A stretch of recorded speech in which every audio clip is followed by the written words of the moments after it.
प्यारे दोस्तों, आज हम आपको दनादिल के कत्ल का वाकया सुनाने वाले हैं। सीधे साधे आदमी का कत्ल, सारस और परिंदों की गवाही। पूरा वाकया सुनकर दिल खुश हो जाएगा। आप इस वीडियो को लाइक करके आखिर तक जरूर देखें। तो बिना वक्त खराब किए शुरू करते हैं। दोस्तों, पुराने जमाने में ईरान के एक शहर में एक नेक और आरिफ शख्स रहता था जिसका नाम दनादिल था। अक्सर लोग उसे दरवेश के नाम से पुकारते थे। आसपास के लोग भी उसे पहचानते और उसकी इज्जत करते थे। एक साल दरवेश ने हज का इरादा किया। दरवेश ने अपने दोस्तों को खुदा हाफिज कहा और चल पड़ा। उसके पास कपड़ों की एक मामूली सी गठरी और थोड़ा सा सफ़र का खर्च था। वो दिन को सफ़र करता और रात को रास्ते में किसी आबादी में क़याम कर लेता था। अभी उसके सफ़र का तीसरा दिन था कि एक काफिला सराय में जा पहुंचा जो इस वक्त खंडहर बन चुकी थी और चोरों और डाकुओं के रहने की जगह थी। और इस वक्त भी यहाँ डाकू ठहरे हुए थे। डाकुओं ने जब दरवेश को देखा कि एक गठरी इसके कंधे पर है तो बेहद खुश हुए और दिल में कहने लगे कि ये अकेला है और हमारा मुकाबला नहीं कर सकता। बस उन्होंने आव देखा ना ताव और बेचारे दरवेश को पकड़ लिया और उसे मारने पीटने लगे।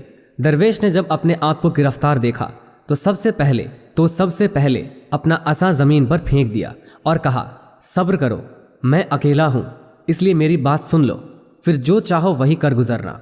चोरों ने कहा, खामखा अपने आप को तकलीफ ना दो, तुम अपनी चुब्र जुबानी से हमारे चुंगल से आज़ाद नहीं हो सकते। दरवेश ने कहा, नहीं, मैं किसी हीले से काम नहीं लेना चाहता, सिर्फ इतना कहूँगा कि मेरे पास ज़्यादा रकम नहीं है, मेरा लिबास भी तुम्हारे काम नहीं आ सकता। मैं एक दरवेश हूँ और ज़ियारत के लिए जा रहा हूँ। मैं अकेला हूँ, इसलिए मुझे अजियत देना जमा वर्दी नहीं है, मुझ मस्कीन को माफ़ करो।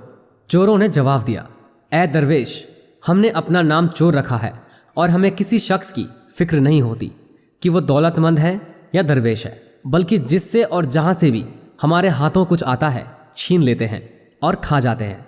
अगर हम खूबी और बदी का सोचते तो कोई काम धंधा करते, रोटी कमाते और शराफत पसंद होते। दरवेश ने कहा, बहुत बेहतर, अब तुमसे ज़्यादा बहस फिजूल है। ये मैं हूँ और ये रही मेरी गठरी। मेरे पास थोड़ा सा सफ़र खर्च है, वो भी ले लो ताकि चला जाऊं, और जिस सख्ती और दुश्वारी का सामना होगा अपनी ख्वाहिश पूरी करूंगा, और मेरी ख्वाहिश खाना ए काबा की ज़ियारत है। चोरों ने कहा, अजीब तरह के मर्द हो, हमें धोखा देना चाहते हो। अगर तुम्हें छोड़ दिया तो तुम लोगों के पास जाकर उन्हें हमारा ठिकाना बता दोगे और हमें गिरफ्तार करा दोगे। बेहतर यही है कि तुम्हारी कोई वसीयत है तो हमें बता दो और आखिरी दुआ भी कर लो और मरने के लिए तैयार हो जाओ। दरवेश ने कहा, मालूम होता है कि ये तुम्हारा आखिरी फैसला है कि मुझे कत्ल कर दो, लेकिन जान लो कि किसी बेगुनाह का कत्ल तुम्हारे लिए बाइसे बदबख्ती होगा, और जिस तरह तुम इस वक्त अपने अंजाम से डर रहे हो, इससे भी पहले इंसाफ के शिकंजे में जोड़ लिए जाओगे।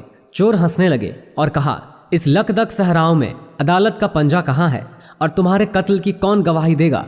फिर हमें अपने अमल की सज़ा कैसे मिलेगी? बल्कि ये किस्सा तो यही ख़त्म हो जाएगा। चोरों ने अपने खंजर खींचे, इसे चारों तरफ से घेरा और इसके कत्ल का इरादा कर लिया। अब दरवेश को इनसे रहम की कोई तवक्को ना थी। इसकी मिसाल एक शख्स की मानिंद थी जो खतरे में घिरे होते हैं और हैरान और परेशान चारों तरफ देखते हैं। इसीलिए वो मुंतज़िर था कि कोई शख्स आ जाए और उसकी मदद करे, लेकिन कहीं से निजात की कोई उम्मीद नहीं दिखाई दी। अलबत्ता इनके सरों पर सारसों का एक दस्ता उड़ रहा था जिनकी चीख चीख की आवाज़ें आ रही थी। दरवेश ने नाउम्मीदी की हालत में परिंदों को देखा और कहा, ऐ परिंदों देखो और गवाह रहना, मैं इस सहरा में बेरहम कातिलों के हाथ में गिरफ्तार हूँ। ऐ परिंदों गवाह रहना और इन जालिमों से मेरा इंतकाम ज़रूर लेना। चोर दरवेश की बातों से हंसने लगे और उनसे कहा, तुम वाकई सादा इंसान हो, तुम्हारा नाम क्या है? दरवेश ने कहा, दनादिल। चोरों ने कहा, बड़ा अजीब नाम है दनादिल, लेकिन तुम खुद ऐसे नादान और अहमक हो कि हवा में उड़ने वाले परिंदों को गवाह बना रहे हो और इन्हें दुश्मनी और इंतकाम के लिए बुला रहे हो। इसके बाद वो दरवेश से मजाक करने लगे और आखिरकार उसे कत्ल कर दिया। चोरों को जब भी उनकी बातें याद आती तो हंसने लग जाते कि दनादिल ने किस तरह परिंदों से दरख्वास्त की थी कि इनके खून का बदला लेंगे। दूसरे दिन चंद मुसाफिर इसी रास्ते से शहर आ रहे थे। उन्होंने जब दरवेश की लाश देखी तो निहायत एहतराम से दफन कर दी।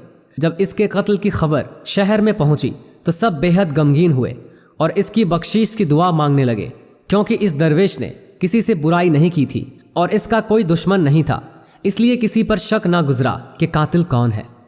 अलबत्ता अक्सर लोग इस इंतज़ार में थे कि कातिल ज़रूर पकड़े जाएंगे और बेगुनाह का खून उसके दामन पर जाहिर हो जाएगा और कातिल रुसवा हो जाएंगे। कुछ वक्त गुजरा और नौरोज़ आ गया। इस दिन शहर के सब लोग हस्बे मामूल सहरा में जाया करते थे और सैर व तफरी करते थे और अपना अपना गिरोह बनाकर दरख्तों के साये में इकट्ठे बैठते थे। इत्तेफाक से चोरों का दस्ता भी सहरा में आया हुआ था, जो दरवेश के कातिल थे और बड़े पेड़ के नीचे एक कोने में बैठे खुश गप्पों में मशरूफ थे। इनके करीब चंद बच्चे भी एक पेड़ के नीचे बैठे हुए थे। कोई शख्स चोरों को नहीं पहचानता था, क्योंकि चोर भी दूसरे लोगों की तरह थे। इसके अलावा दरवेश के कत्ल का वाकया भी लोगों के जहन से उतर गया था। अब तो कोई शख्स इसे याद भी नहीं करता था। इत्तेफाकन उन दिन जबकि मौसम बेहद सुहाना था, चिड़ियों का एक दस्ता उड़ते हुए आता, दरख्तों पर बैठता और फौरन उड़ जाता था। इसी तरह दूसरी कई चिड़ियां चेंचे करते हुए दरख्तों पर जमा हो जाती थी और शोरोगुल करती थी। अब तो चिड़िया एक पेड़ पर जा बैठी जिसके नीचे चोरों ने डेरा लगा रखा था और वहां भी चेंचे की आवाज शुरू कर दी। इतने में एक चोर ने कहा, उन परिंदों को देखो किस तरह शोर मचा रखा है। एक चोर ने हंसते हुए कहा, मुझे तो ऐसा मालूम होता है कि जैसे उस दरवेश के खून का मुतालिबा कर रही है। दूसरे ने कहा, नहीं, ये चिड़िया है और उस जगह सारस थे। दूसरे ने कहा, सच तो ये है कि दरवेश कितना सादा था जिसने अपने कत्ल का परिंदों को गवाह बनाया था।